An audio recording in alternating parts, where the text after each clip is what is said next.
Mostre-me a papelada, disse eu calmamente, parada no meio do que deveria ser o momento de triunfo de Jéssica. Mostre-me onde transferi legalmente esta casa para você, quando todos os outros já tinham ido. Jéssica explodiu. Seu rosto estava contorcido com uma raiva que eu nunca tinha visto antes. Toda a pretensão de afeição fraternal foi despojada. Você, coisa arrogante, ela gritou, derrubando um vaso de flores. Água e pétalas se espalharam pelo chão. Você sempre teve tudo. Marido rico, casa grande, simpatia de todos. Eu te odeio. Estou feliz que seu marido te deixou e estou feliz que o seu Brad esteja morto.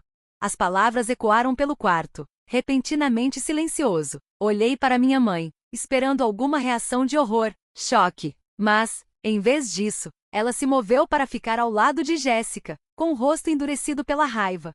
Você sempre foi egoísta, Melissa. Ela cuspiu, sempre achando que é melhor que todo mundo, só porque casou com um homem rico, só porque teve um filho doente de quem todos sentiam pena.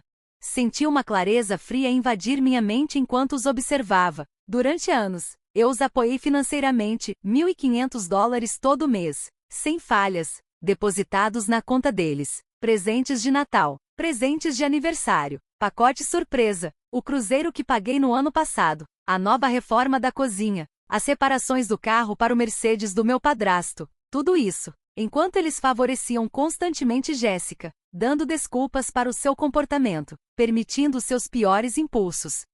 Deixe-me deixar algo bem claro, disse eu, minha voz estável e fria. A partir deste momento, o dinheiro para tudo, os depósitos mensais, os presentes, os atos aleatórios de generosidade que eu sempre fiz, isso acabou. O rosto da minha mãe ficou pálido. Você não pode fazer isso com a gente, ela disse, a voz quebrando. Não é possível. Não é? Respondi, minha raiva transbordando. Você escolheu uma festa de inauguração em vez do funeral do seu neto. Está defendendo a pessoa que acabou de celebrar a morte do meu filho. Olhe para mim. Meu padrasto deu um passo à frente. Seu rosto agora é vermelho. Melissa, não vamos ser precipitados. Todos nós dizemos coisas que não queremos dizer quando estamos chateados. Eu quero dizer cada palavra. Interrompi-o. Você não verá outro centavo meu. Nunca mais saia da minha casa. Todos vocês. E nunca mais entre em contato comigo. Você não pode fazer isso conosco. A voz da minha mãe quebrou. A realidade do que ela estava perdendo finalmente atingindo-nos. Pais não fazem o que vocês fizeram. Respondi, minha voz dura. Pais não escolhem uma festa em vez do funeral do neto. Pais não defendem alguém que celebra a morte de uma criança. Vocês são apenas pessoas que eu conhecia. Isso não acabou. Jéssica ameaçou quando eles saíram, mas eu podia ver o medo nos seus olhos. Ela sempre confiou nos nossos pais. E agora eu tinha acabado de cortar sua principal fonte de rendimento. No dia seguinte, as redes sociais explodiram com as postagens da minha mãe sobre a minha crueldade e os comentários chorosos de Jéssica sobre ser sem teto. Mas, convenientemente, deixaram de fora a parte sobre escolher a festa em vez do funeral. No funeral de Tommy, a verdade veio à tona rapidamente. Embora nossos parentes e amigos soubessem o que realmente aconteceu, eles estavam presentes no funeral, viram os convites da festa e testemunharam um momento cruel. Quem dá uma festa no dia do funeral do próprio sobrinho? Minha prima Sarah comentou publicamente. E quem ajuda a preparar essa festa em vez de comparecer ao funeral do próprio neto? Vergonha de todos vocês. A reação foi rápida e implacável. As postagens chorosas de Jéssica sobre traição fraternal foram recebidas com desgosto e condenação. Quando alguém vazou informações sobre o quanto de apoio financeiro eu vinha fornecendo ao longo de todos esses anos, os comentários se tornaram ainda mais mordazes. Ela foi forçada a fechar suas contas nas redes sociais, enquanto as pessoas compartilhavam a história da sua celebração sem coração e dos nossos pais permitindo aquele comportamento. Os meses se passaram. Eu estava começando a me curar, frequentando sessões semanais de terapia, aprendendo a viver com o buraco em forma de Tommy no meu coração. O meu terapeuta, o Dr. Anderson, me ajudou a superar as camadas de tristeza, não só pela perda do Tommy, mas pela família que eu pensava que tinha. Então, os meus vizinhos ligaram sobre um caso de vandalismo na casa da minha avó. Alguém estava quebrando todos os vidros. A senhora Jenkins relatou, sua voz trêmula, consigo ouvir o vidro quebrando, graças às câmeras de segurança, que eu havia instalado como precaução e que agora pareciam predestinadas. Eu tinha uma filmagem nítida de Jéssica quebrando todas as janelas da casa. O vídeo mostrava-a trabalhando meticulosamente ao redor do prédio, seu rosto contorcido de ódio enquanto atirava pedras em cada janela. Não hesitei em apresentar queixa na imprensa. Quando minha mãe ligou, implorando para que eu reconsiderasse, não senti nada além de uma fria satisfação. Vai arruinar a carreira dela, disse ela. Ela vai perder o emprego na administração municipal. Pense no futuro dela. Como ela pensou no funeral de Tommy. Eu respondi e desliguei. Jéssica foi demitida quando o vídeo se tornou viral. O tribunal ordenou que ela pagasse multas e danos substanciais. A última vez que soube, ela estava desempregada e com nossos pais. Sua posição de prestígio na administração municipal é agora apenas mais uma vítima do próprio ódio. Alguns podem me chamar de cruel, mas eu não sinto remorso. Cada vez que visito o túmulo de Tommy, lembro-me das palavras de Jéssica sobre o meu pirralhinho e a festa dela no dia do funeral. Algumas coisas são imperdoáveis. Ontem, meu terapeuta perguntou se eu algum dia pensaria em me reconciliar com a minha família. Eu respondi, eles já não são a minha família. Olhando pela janela do seu escritório. Na primavera, a árvore começava a florescer. A família não faz mais o que fazia. Eu estou aprendendo a viver de novo, um dia de cada vez. Tommy me ensinou sobre o amor incondicional, o tipo que persiste mesmo quando o coração está partido em milhões de pedaços. Jéssica me ensinou sobre o ódio incondicional, o tipo que machuca, e aprendi que, às vezes, a família com a qual nascemos não é a família com a qual terminamos. Enquanto me sento na minha casa silenciosa, olhando as fotos de Tommy, sei que tomei a decisão certa. Algumas pontes, uma vez queimadas, devem permanecer cinzas. Às vezes, a única forma de honrar a memória daqueles que perdemos é cortar laços com aqueles que desonraram a sua passagem. Nunca pensei que contaria essa história, mas às vezes a vida toma rumos tão inesperados que é preciso desabafar, nem que seja só para tentar dar sentido a tudo. Meu nome é Melissa e, aos 35 anos, vivi mais alegrias e dores do que imaginei ser possível. O mundo que eu conhecia desmoronou ao meu redor, me deixando sozinha para juntar os pedaços e tentar entender onde tudo deu tão terrivelmente errado. Deixa eu começar do começo. 1 ano atrás, finalizei meu divórcio com o Richard, meu ex-marido. Apesar do que muita gente poderia imaginar, conseguimos manter as coisas de forma civilizada. Richard ainda era um homem rico e foi generoso no acordo. Deixou para mim a nossa casa grande nos subúrbios, onde moro com nosso filho Tommy, e um apartamento na cidade que me garante uma renda estável de aluguel.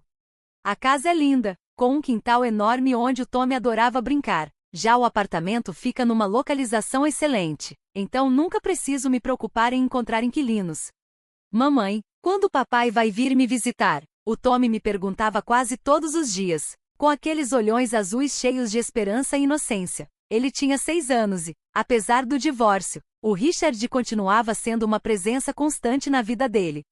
Lembra que ele prometeu te levar ao parque nesse fim de semana, amor? Eu respondia, agradecida por pelo menos essa parte da nossa família quebrada ainda funcionar. Richard aparecia todo sábado de manhã. Seu carro caro entrava na garagem exatamente às 9 horas. Nunca se atrasava. Você tá fazendo um trabalho incrível com ele, Mel, o Richard me disse um dia, depois de deixar o Tommy na escola. Eu sei que isso não é fácil, mas você tá lidando com tudo melhor do que qualquer um conseguiria. Minha própria história familiar sempre foi complicada. Meus pais se divorciaram quando eu tinha 3 anos e minha mãe se casou de novo bem rápido. Lembro da confusão que foi ter, de repente, um homem novo em casa se chamando de meu pai. 1 ano depois, ela teve a Jéssica, minha meia-irmã.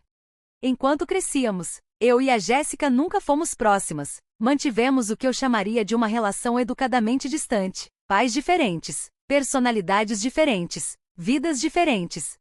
Mamãe, por que você e a tia Jéssica nunca saem juntas como as outras irmãs? O Tommy me perguntou uma vez durante o jantar, com a maior inocência do mundo, enquanto empurrava as ervilhas no prato, tentando evitar comer.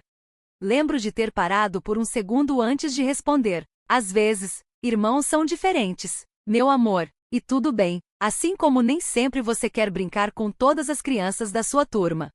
Mas ela nunca vem nas minhas festas de aniversário, ele apontou, antes de finalmente colocar uma colher de ervilhas na boca.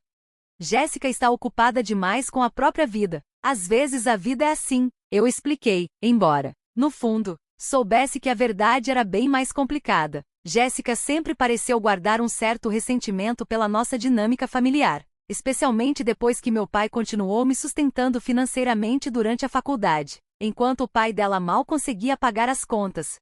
Se eu soubesse, naquela época, como essas diferenças acabariam destruindo nossa família. Olhando para trás, agora vejo os sinais, pequenos, mas presentes, o jeito sutil como ela revirava os olhos quando eu mencionava meu carro novo, os elogios que mais pareciam críticas disfarçadas sobre meu casamento de sorte com o Richard, ou como, de repente, ela ficava ocupada toda vez que eu a chamava para alguma reunião de família lá em casa.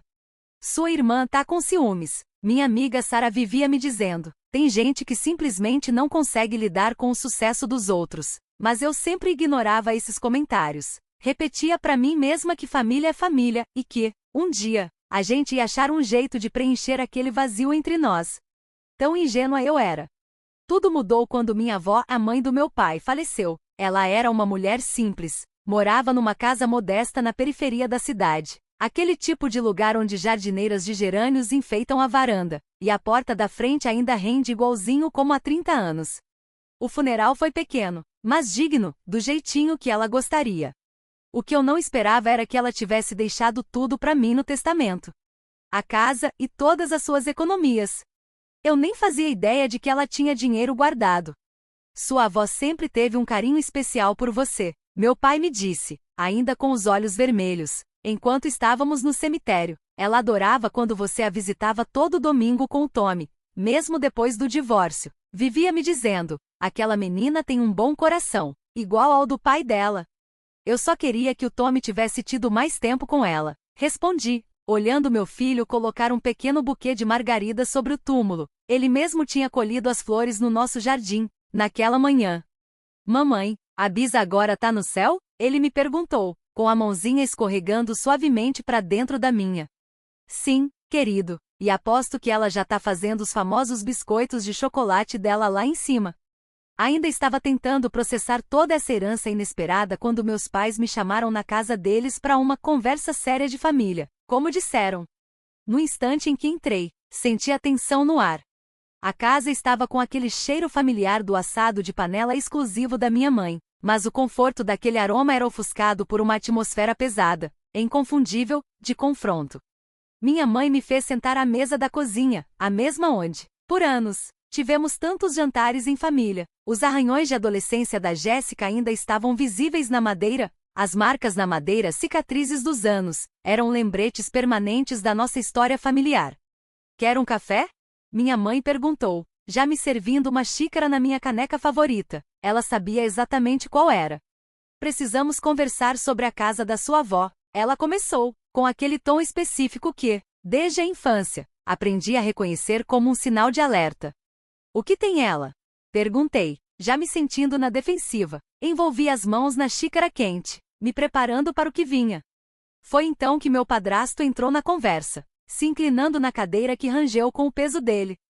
Você tem que admitir que está bem de vida agora. A casa do Richard, o apartamento de aluguel, e agora isso. Ele deixou as palavras suspensas no ar. Olhei para minha mãe, que assentia lentamente, batendo as unhas perfeitamente feitas contra sua própria xícara de café num ritmo que me deixava nervosa. A Jéssica está passando por dificuldades, sabe disso, continuou minha mãe, usando aquele tom doce e persuasivo que ela tinha aperfeiçoado ao longo dos anos. Ela vive há anos num apartamento minúsculo, mal é maior que um armário, e com o salário dela na prefeitura bom, você sabe como esses empregos públicos pagam. Fiquei em silêncio, observando o vapor subir do meu café intocado. Pensamos que talvez não fosse justo você ficar com a casa da sua avó, ela disse, estendendo a mão sobre a mesa e tocando de leve a minha. Afinal, você e a Jéssica foram abençoadas de formas diferentes, mas ela tem passado por tempos difíceis. Não é como se fosse uma propriedade muito valiosa, acrescentou meu padrasto, com o que provavelmente achava que era um sorriso convincente. Você não estaria realmente perdendo muita coisa. E pense no quanto isso significaria para sua irmã. Fiquei sentada ali, atordoada com a audácia deles, mas ao mesmo tempo, uma culpa familiar começou a se infiltrar em mim. Era verdade, eu tinha mais do que a Jéssica. Sim, a casa da minha avó não era exatamente valiosa. O peso das expectativas deles caiu sobre mim como uma força física.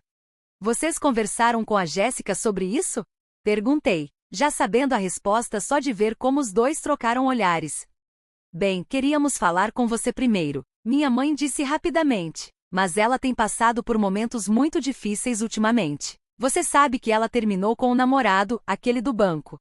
Eu nem o conhecia. Foi nesse instante que me dei conta de quanto eu sabia pouco sobre a vida da minha irmã. Quando foi a última vez que a gente teve uma conversa de verdade? Talvez no Natal. E mesmo assim, só falamos sobre o tempo e as reclamações de sempre do trabalho dela. O que meus pais não sabiam é que a saúde do Tom estava começando a me preocupar. Os sinais eram sutis no início: hematomas sem explicação, cansaço frequente, uma palidez que não passava por nada. O tempo sob a luz do sol parecia aliviar, mas ele estava doente desde o nascimento. No começo, os médicos lutaram para diagnosticar corretamente. Continuavam dizendo que ele era apenas uma criança frágil, que algumas crianças demoravam mais para desenvolver seus sistemas imunológicos, mas a intuição de mãe me dizia que algo estava seriamente errado. Não foi até ele virar para que recebemos a notícia devastadora. Leucemia. Lembro-me de estar sentada no consultório do Dr. Martinez, as paredes cobertas por desenhos infantis coloridos, que pareciam zombar da gravidade daquele momento. Os testes são conclusivos, o Dr. Martinez disse, deslizando suavemente os resultados sobre a mesa. É leucemia linfoblástica aguda. Eu sei que isso é avassalador, mas precisamos começar o tratamento imediatamente. Segurei a pequena mão de Tommy, tentando manter meu filho firme. Quais são as chances dele? Perguntei. Cada caso é diferente. Ela hesitou, mas seus olhos me disseram mais do que suas palavras. Estamos vendo alguns padrões preocupantes nos últimos testes dele. O tratamento não está funcionando tão bem quanto esperávamos. Os próximos meses se tornaram um borrão de visitas, sessões de quimioterapia e noites passadas em cadeiras desconfortáveis ao lado da cama do Tommy. Richard, apesar do nosso divórcio, estava lá a cada passo, qualquer coisa que ele precisasse, custasse o que custasse. Ele dizia com seu comportamento profissional usual, mas quebrava sempre que a doença do Tommy era mencionada. Vou garantir que ele receba o melhor tratamento possível. Eu estava sobrecarregada entre visitas ao hospital, trabalho e agora a pressão familiar sobre a casa. Talvez tenha sido por isso que cedi tão facilmente quando meus pais sugeriram dar a casa para Jéssica. A decisão parecia tão insignificante comparada a ver meu filho lutando pela vida. Eu entreguei-lhe as chaves uma tarde, entre os tratamentos do Tommy. Vou transferir a papelada assim que as coisas acalmarem com o tratamento do Tommy, eu disse, já com a mente na próxima consulta médica. Meu Deus, obrigada, obrigada, Jéssica gritou, me abraçando pela primeira vez em anos. Seu perfume era forte, quase insuportável, me fazendo sentir um leve enjoo. Vou dar a melhor festa de inauguração de todas. Daqui a um mês, você virá, né? E o Tommy também, se ele estiver se sentindo bem? Mal registrei sua empolgação. Minha mente estava nos últimos resultados dos testes do Tommy, na expressão do seu pequeno rosto. Ele estava cada vez mais pálido, deixando de pedir para ir ao parque ou brincar com seus brinquedos favoritos. Mãe? Ele me perguntou numa noite no hospital, a sua voz mal sendo um sussurro. Eu vou melhorar? Claro que sim, querida. Eu menti, acariciando seu cabelo fino. Você é o garoto mais corajoso que eu conheço. Por um breve momento, houve esperança. O Tommy parecia estar respondendo ao novo protocolo de tratamento. Sua cor melhorou. Ele começou a comer mais e até pediu para brincar com seus brinquedos novamente. Os médicos estavam cautelosamente otimistas. Mãe, podemos ir ao parque este fim de semana? Ele me perguntou numa manhã, e meu coração disparou. Foi a primeira vez em meses que ele demonstrou interesse em sair. Assim que você estiver forte o suficiente, querida, eu prometi. Aí vamos ao parque e alimentar os patos, como costumávamos fazer. Podemos convidar o papai também? Claro que podemos. Mas, uma semana depois, tudo desmoronou. A chamada do hospital chegou às 3 horas da manhã, acordando-me de um sono agitado. O Tommy tinha sido internado no dia anterior com febre alta, mas os médicos garantiram-me que era apenas um pequeno contratempo. Senhora Peterson, você precisa vir ao hospital imediatamente. A condição do Tommy piorou significativamente. A voz, mas gentil, fazia soar todos os alarmes na minha cabeça. Não lembro do caminho até o hospital. Tudo era um borrão de luzes da rua e chuva. Ruas e mais ruas. Passei por 3 sinais vermelhos. Mas não me importei. Tudo que eu conseguia pensar era alcançar meu filho. Quando cheguei, era tarde demais. Os médicos já estavam trabalhando nele, mas eu podia ver nos seus rostos que estavam travando uma batalha perdida. As horas seguintes foram um pesadelo de termos médicos, medidas desesperadas e, finalmente, um silêncio devastador. Sinto muito, senhora Peterson, fizemos tudo o que podíamos.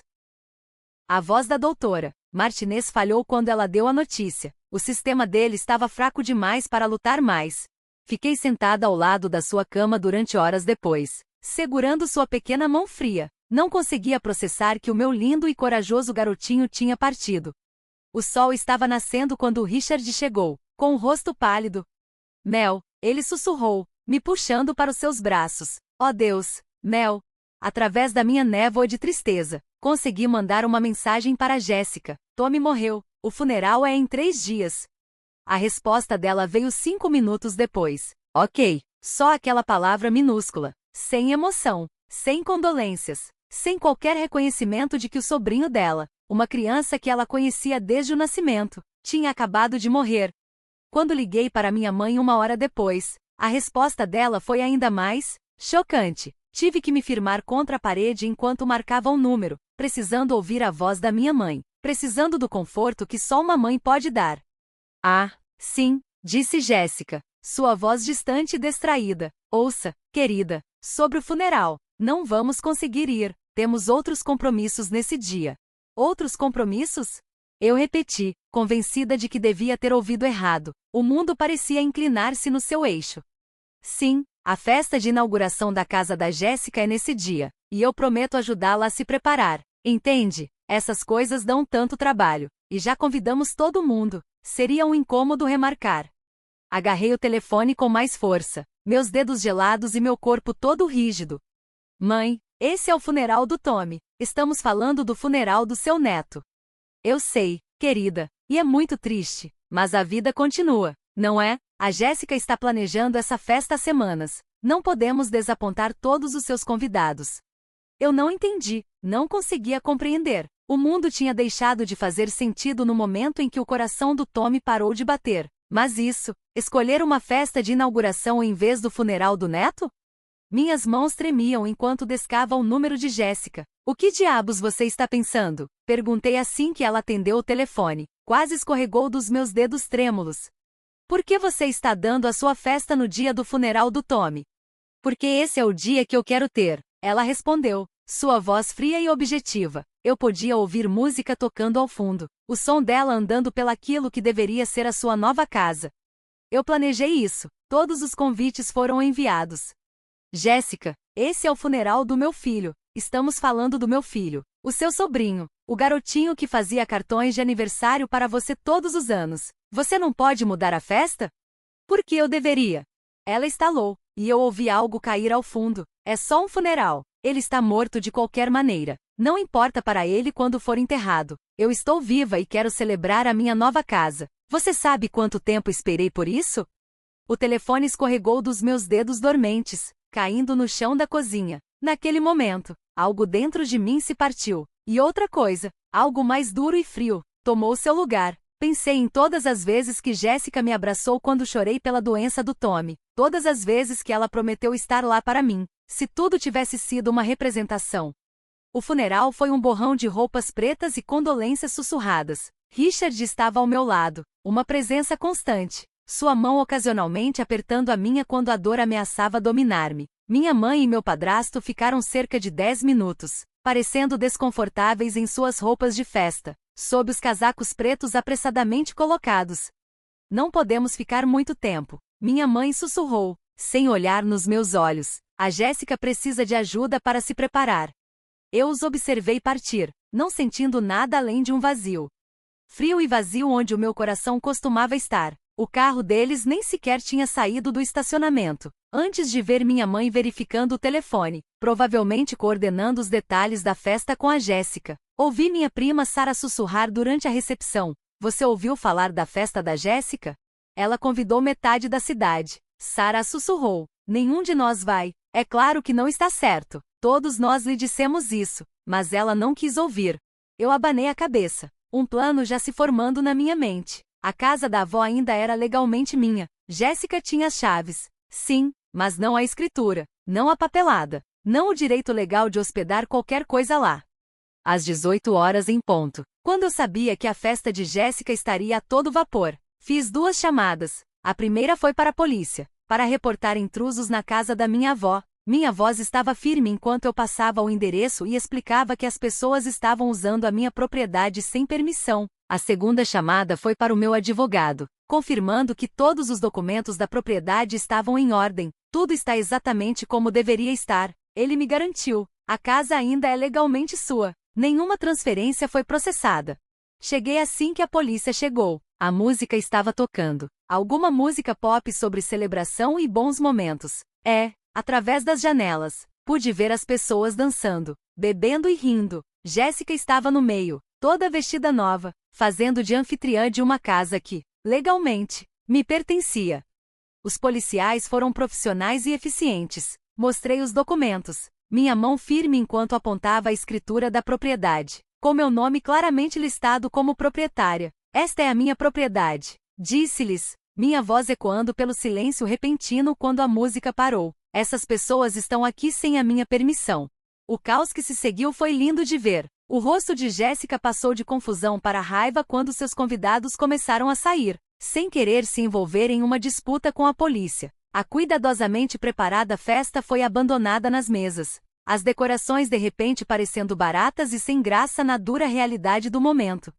Mas ela me deu essa casa, gritou Jéssica, o rímel escorrendo pelo rosto enquanto apontava para mim. Diz a eles, mãe, diz a eles como ela me prometeu isso. Nossa mãe e padrasto tentaram intervir, mas sem documentos legais. Suas palavras não significavam nada. Eles só podiam assistir enquanto a festa perfeita de Jay se desmoronava ao redor dela.